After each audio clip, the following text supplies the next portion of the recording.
Chapter 26, Hanging Moss Hornets.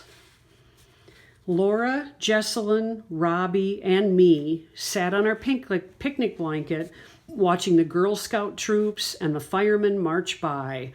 Frankie had just up and left. I taught Laura a hand clap game.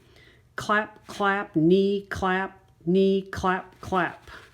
We both kept mixing up the knee clap and the hand clap, and this made us laugh harder than hard. Jesselyn was stuffing Emma's brownies into Robbie's mouth, 2 at a time, giggling. A clown handed us red and blue balloons. Maybe this July 4th celebration would turn out to be okay after all. I did a double clap with Laura to the band's drumming. The parade was winding down. "That's the last fire truck," Jesselyn said. "It won't be long before it's dark."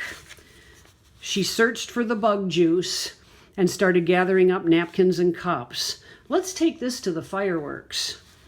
But before Jesselyn could put the leftover brownies into the basket, I heard the loudest voices ever. "Hey, you, big shot!" JT had his fists balled deep into the pockets of his blue jeans. His eyes were squinched shut. His friends stood behind him with their shoulders hunched up. Who'd given them an invitation to join the party? Having fun at the parade, JT wanted to know. Nobody, especially not Robbie, answered. How did life treat you down in the pen?" My heart jumped into my throat. The pen is another nickname for jail. My heart jumped into my throat. Robbie's jaw went tight. His mouth made a hard line. The boy standing next to JT leaned up into Robbie's face. "Yeah, Mr. Football Hero, we heard you were in jail." JT and his friends surrounded Robbie. JT said, since you like eating hamburgers with the coloreds, take a taste of this." JT spat right into Bobby's face. His spit landed on Robbie's cheek.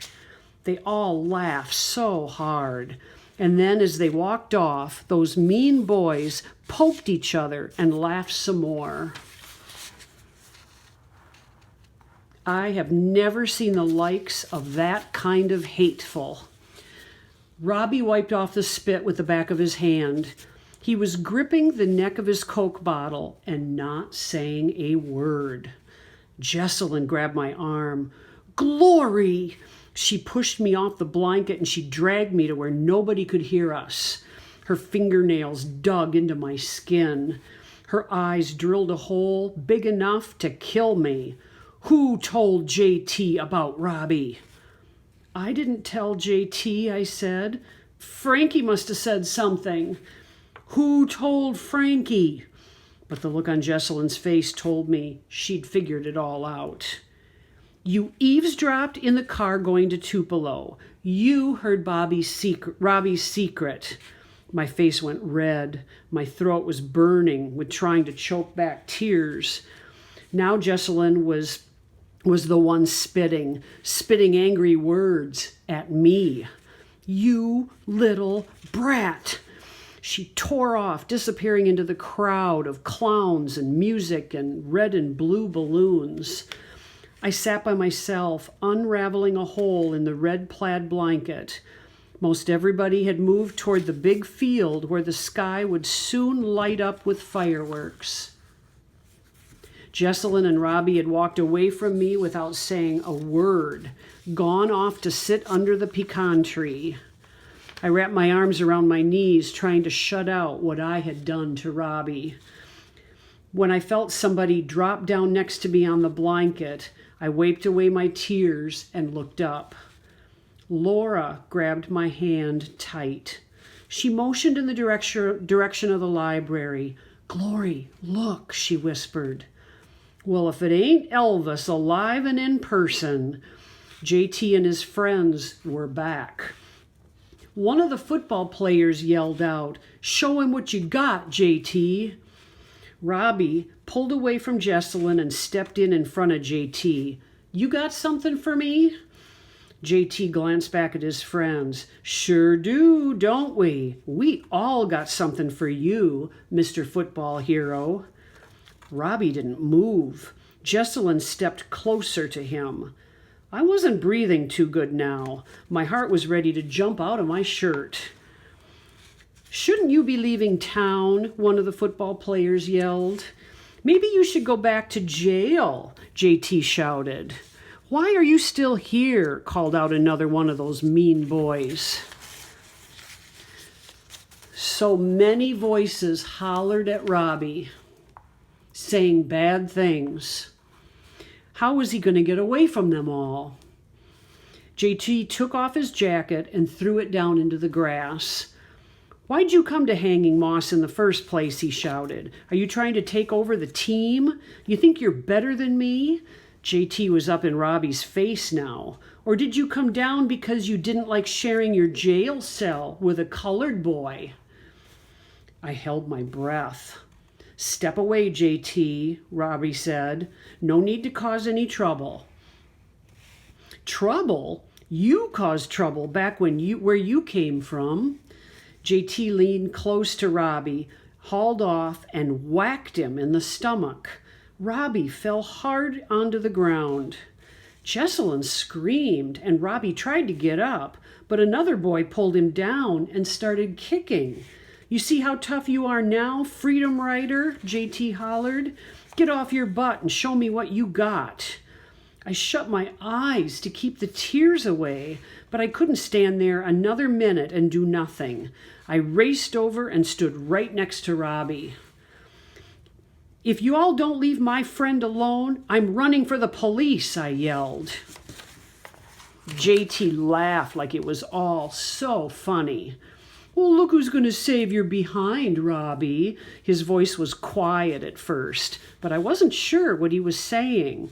Little Miss Snotnose, my sissy brother's girlfriend. JT reached into his front pocket and pulled something out. Even standing in the near about dark of one of the dim streetlights, I could see the glint shining in his hand. Frankie's brother had a switchblade. That's a knife. How do you like this, Robbie Fox? JT snapped the knife open. He waved it in Robbie's face, and he closed it quickly and then stuffed it back into his pocket. You go home to where you came from. We don't like people trying to butt in where they ain't welcome, and we sure don't need you on our football team. Then JT and his friends picked up their Hanging Moss Hornet jackets and walked away. Robbie had his head between his legs and was gulping air. Jesselyn sat on the ground next to him. I couldn't stop shaking. We gotta call the police, I said. Robbie spoke slowly like it hurt bad to talk. Not calling anybody. No police. Can't let my aunt know. After a while, Jesse and I helped Robbie up, but he couldn't walk until he had caught his breath. When I looked back, there was Frankie, leaning against a tree, holding his glasses in his hand. I could tell plain as day that he was blubbering. I didn't care how hard Frankie cried. He could sob all night as far as I was concerned. Off behind the library, the first fireworks started to light up the sky in the bright bursts of red and blue. Smells of cotton candy and too much butter on the popcorn left over from the parade about made me throw up. I grabbed Robbie's hand and squeezed it tight. Come on, I said. We need to see if Emma or Daddy's home. They'll know what to do.